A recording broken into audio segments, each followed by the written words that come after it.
Ya, lanjut lagi. Implementasi tujuan daripada implementasi virtual machine monitoring adalah secara efisien memvirtualisasi perangkat keras sehingga menyediakan seolah-olah memiliki banyak komputer atau banyak mesin, bisa mengendalikan mesin yang nyata, di mana bagaimana subsistem itu tersebut bisa memvirtualisasikan prosesor, CPU, prosesor virtualization, memori atau memori virtualisasi, perangkat I/O, perangkat input-output I/O, device, virtualisasi input-output. Ini ideal dari VRM. Virtualisasi prosesor, arsitektur yang klasik yang ada itu melakukan virtualisasi semuanya ke dalam instruksi yang sensitif, sehingga yang untuk mengurangi safety dan enkapsulasi merupakan bagian daripada instruksi yang penting, gitu, yang memiliki tingkat user tersendiri, privilege, terbentuk kekhususan sendiri. Semua instruksi tersebut dieksekusi atau dijalankan secara identik. Instruksi yang memiliki akses privilege atau kewenangan tertentu memiliki keadaan kondisi tertentu juga. Ini ada prosesor virtualisasi, most privilege, kewenangan tingkat tinggi yang 0, makin kesini makin kecil kewenangannya. Di sini bagaimana nih hypervisor, control operating system, ini yang tadi. Ada aplikasi host operating system. Kalau virtualisasi level 2 ini taruh di sini di aplikasi. Kalau yang ini ada yang mengendalikan sistem operasi itu sendiri. Ada beberapa sistem operasi yang berjalan dikendalikan oleh sistem operasi yang ada. Di sini ada hypervisor yang ada terhubung dengan perangkat keras. Contoh pemanggilan sistem adalah sistem call, trap OS, kemudian trap to OS dikirim ke OS-nya, proses diambil, kemudian memanggil perintah atau trap handlernya yang menghandle aplikasi yang menghandle atau kernel yang menghandle introduce privilege dengan kewenangan yang dibatasi. Step handler tersebut mendekode trap tersebut, mengeksekusi sistem call-nya, selesai return from trap. Setelah return from trap, do return from trap, kemudian melanjutkan eksekusi selanjutnya, PC after trap. Menjalankan sistem operasi yang numpang gitu ya, di privilege-nya dikurangi. Semua privilege di instruksi privilege itu sendiri direkam di dalam virtual machine monitor. VMM melakukan emulasi instruksi dibandingkan menggunakan virtual state-nya.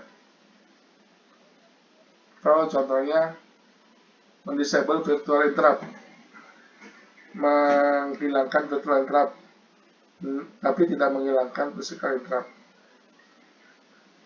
Resume direct execution from next guest instruction, menjalankan eksekusi selanjutnya dari next guest instruction dari guest-nya.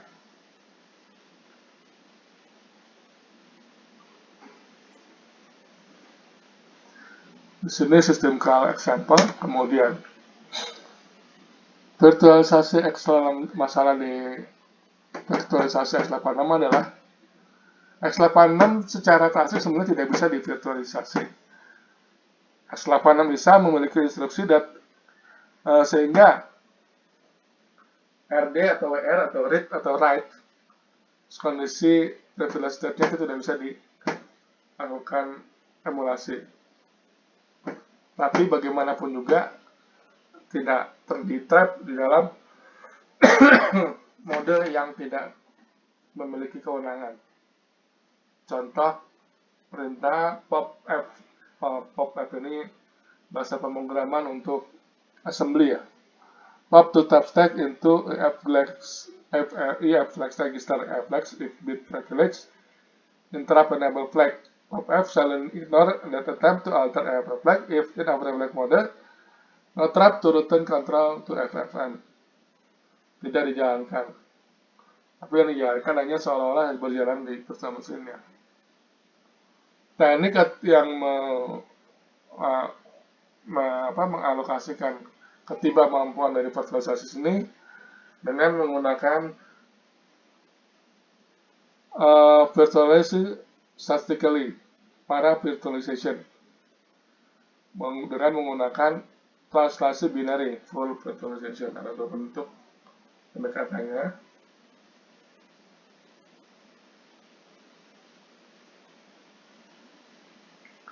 Sini virtualisasi secara statistik atau secara binary, translasi binary. Virtualisasi dalam CPU VMM masih dibutuhkan untuk melakukan multiplex, untuk switch dari multiplex virtual machine dan CPU-nya. Bagaimana ini bisa dijalankan? CPU fisiknya memiliki lebih banyak virtual CPU-nya. Virtual CPU memiliki lebih banyak daripada physical CPU-nya. Pemotongan waktu antara virtual machine setiap virtual machine menyalakan OS atau aplikasi menggunakan pengaturan CPU yang sederhana, menggunakan round robin, box conversing, get extra to RAM, dengan menambahkan tambahan sedikit pada VM-nya. Dapat terjadi overscript juga menambah penambahan atau CPU that actual bisa menambahkan lebih dari sedikit waktunya. Virtualisasi memori, kalau tadi di virtualisasi segi CPU, sekarang virtualisasi memori. Sistem operasi mengasumsikan bahwa mereka memiliki kontrol penuh pada memorinya, sehingga manajemen mengasumsikan memiliki semuanya. Memapping asumsikan bahwa ya, dia bisa melakukan map secara virtual ataupun secara fisik. Bagaimanapun juga partisi daripada VMM memori ke dalam virtual machine.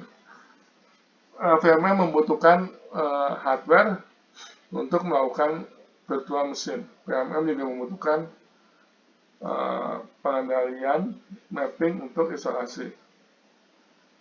Tidak boleh OS itu melakukan mapping pada virtual manapun atau hardware patch. Hardware memanage, mengatur TLB yang tadi, sehingga menyebabkan ini sulit. TLB hilang di mana hardware tersebut berjalan dalam tabel memori. VMM membutuhkan pengendalian akses dengan menggunakan sistem operasi pada tabel halamannya. Manajemen memori primernya seperti ini, prosesor beroperasi dengan menggunakan virtual addresses ataupun seolah-olah memiliki alamat. Bentuk physical memory berjalan pada address fisiknya. Nah, ini memori manajemennya seperti ini.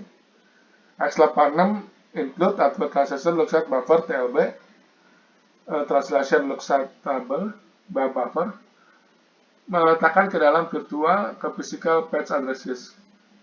X8 menghandle TLB misses di dalam hardware works to the page table instead with virtual to physical mapping. Ya, hardware hanya memetakan dari virtual ke physical mappingnya. Menggunakan shadow pack table. Ada 3 abstraksi memorinya, ada mesinnya, Physicalnya ada, virtualnya. Mesinnya memiliki ya memori yang mesinnya ada sendiri. 2 GB, 8 GB, ya 8 GB. Abstraksi dari memori perangkat kerasnya memiliki manajemen OS yang sudah di manage.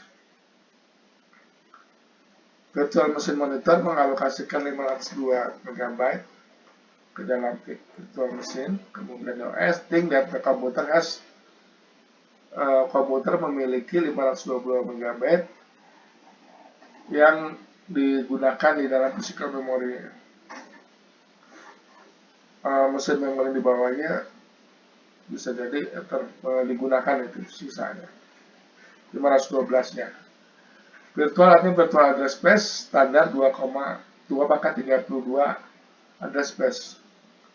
Setiap virtual machine OS menciptakan mengatur page table-nya untuk setiap virtual address space-nya tanpa modifikasi.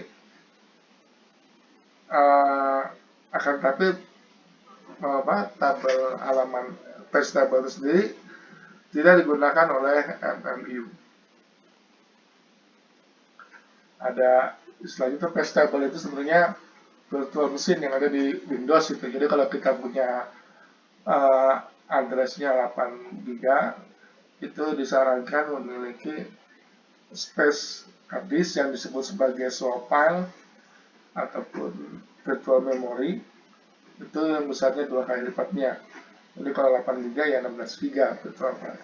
Kalau 32 GB ya 64 GB masih disediakan sebagai virtual memory. Ada 3 abstraksi memorinya, natif, virtualisasi. Proses langsung dipetakan ke dalam physical memorinya. Jadi kita natif, virtualize, seolah-olah ada enkapsulasi baru. Ini kalau langsung ke akses ke memori, kalau ini ada antaranya brokernya yang mengendalikannya. Ini dikatakan sebagai virtualisasi. Ada sini physical page, physical page, ini mesin page. Sini. Shadow page table continue, VMM create and manage. VMM tersendiri membuat dan mengatur page table-nya daripada virtual page to directly to machine page. Ada dia mengatur peletakan alam memorinya. Tabel ini diambil ke MMU, kemudian pada konteks switch-nya. VMM page juga page table-nya merupakan shadow page table. Virtual machine management ini memiliki page table. VMM juga membutuhkan unit untuk mengatur VM mengatur virtualnya atau memori tabelnya secara konsisten dengan melakukan perubahan pada OS-nya dari virtual ke aktual physicalnya. VMM memetakan tabel page OS-nya sebagai read only. Ketika OS operating system menulis ke page table-nya, mengambil VMM-nya, kemudian VMM-nya menulis ke shadow table-nya di dalam OS table-nya, dikembalikan. Tadi dikatakan sebagai memory tracing, diatur lagi sampai selesai bentuknya.